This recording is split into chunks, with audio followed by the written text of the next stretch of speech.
Bismillahirrahmanirrahim. Assalamualaikum warahmatullahi wabarakatuh.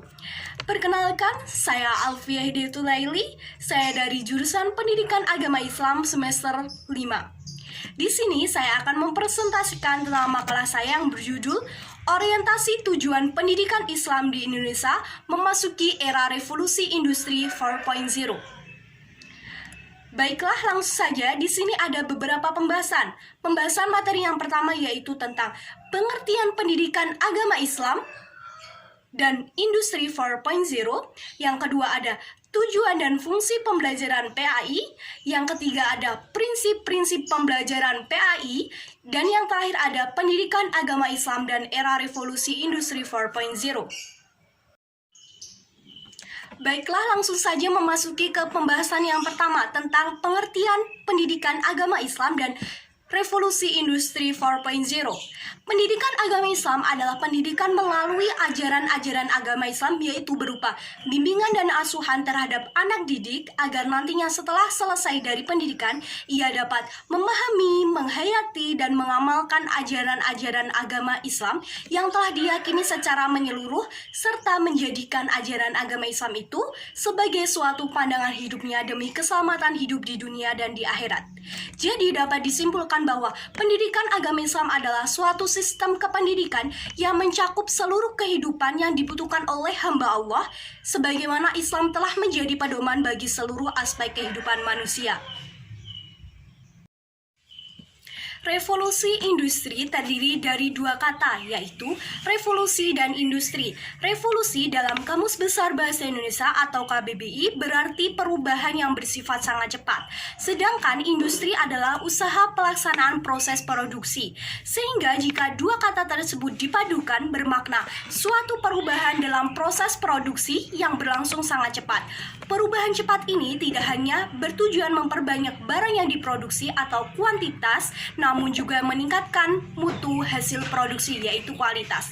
Jadi dapat disimpulkan bahwa revolusi industri adalah perubahan besar dan radikal terhadap cara manusia memproduksi barang.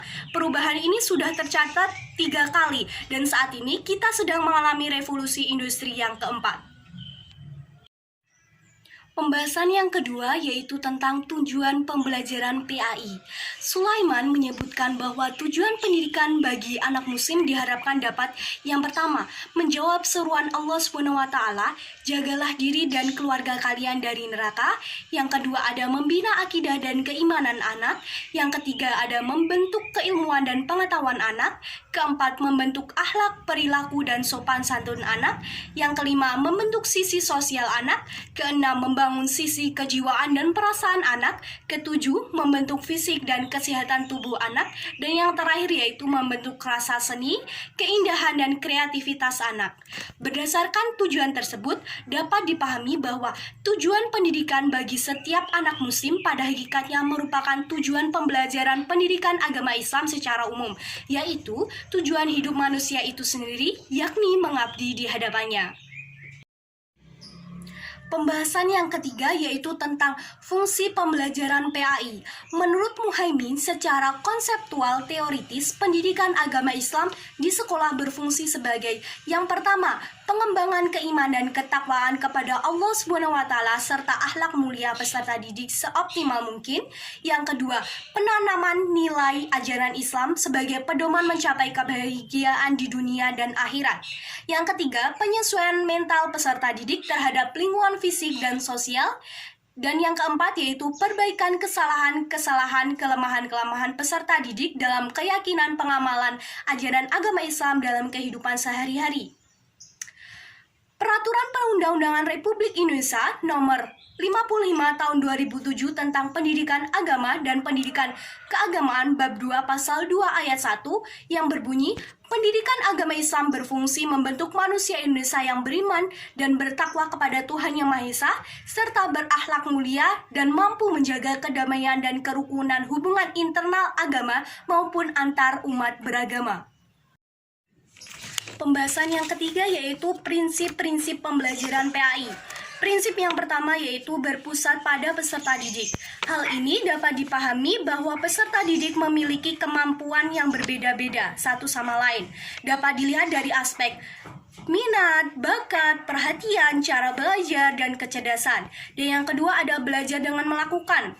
Pembelajaran PAI mengarahkan agar peserta didik memiliki pengalaman langsung tentang pembelajaran yang sedang berlangsung. Yang ketiga, mengembangkan kemampuan sosial. Pembelajaran PAI tidak hanya mengoptimalkan kemampuan individu tetapi juga membangun interaksi sosial dengan yang lain. Yang keempat yaitu mengembangkan keingintahuan. Dapat membangkitkan rasa ingin tahu peserta didik. Hal ini dapat meningkatkan pengetahuan dan kemampuan peserta didik. Yang kelima, mengembangkan fitrah bertuhan. Artinya bahwa manusia adalah makhluk yang bertuhan dan beragama. Dan yang terakhir yaitu mengembangkan keterampilan pemecahan masalah, melatih peserta didik dalam memecahkan masalah di hidupnya. Pembahasan yang terakhir yaitu tentang pendidikan agama Islam di era revolusi industri 4.0. Memasuki era industri 4.0, dunia pendidikan diminta untuk membekali masyarakat dengan nilai-nilai yang luhur. Salah satunya yaitu nilai keislaman. Mengikuti arus industri 4.0 tidak bisa dijadikan penghalang dalam bersikap luhur. Dengan adanya teknologi yang bervariasi, seseorang justru memiliki banyak pilihan untuk menebarkan hal positif. Manfaat teknologi itu untuk mengajarkan orang lain dalam menghayati nilai-nilai yang terkandung dalam Al-Quran. Adanya tantangan dalam bentuk sebuah permasalahan sebisa mungkin diiringi dengan solusi untuk mengatasi permasalahan yang ada. Dunia pendidikan saat ini mulai disibukkan untuk menyiapkan generasi yang mampu bertahan dan berkompetensi di era revolusi industri 4.0. Dalam menghadapi era revolusi industri 4.0, beberapa hal yang harus dipersiapkan diantaranya. Yang pertama, persiapan sistem pembelajaran yang lebih inovatif untuk menghasilkan lulusan yang kompetentif dan terampil terutama dalam aspek data literasi, teknologi literasi, dan human literasi. Yang kedua ada rekonstruksi kebijakan kelembagaan pendidikan yang adaptif dan responsif terhadap revolusi industri 4.0 dalam mengembangkan disiplin ilmu dan program studi yang dibutuhkan. Dan yang terakhir yaitu persiapan sumber daya manusia yang responsif, adaptif, dan handal untuk menghadapi revolusi industri 4.0. Jadi, pendidikan agama Islam justru mendukung pengembangan ilmu pengetahuan dan teknologi era industri 4.0. Tidak perlu dianggap ancaman bagi agama. Sebaliknya, agama bukanlah ancaman terhadap revolusi industri 4.0. Dalam kaitan ini, perlu ditekankan pentingnya mengharmoniskan ilmu pengetahuan dan teknologi atau IPTEK dengan agama. IPTEK harus selalu dilandasi oleh nilai-nilai moral agama agar tidak bertolak belakang terhadap nilai kemanusiaan.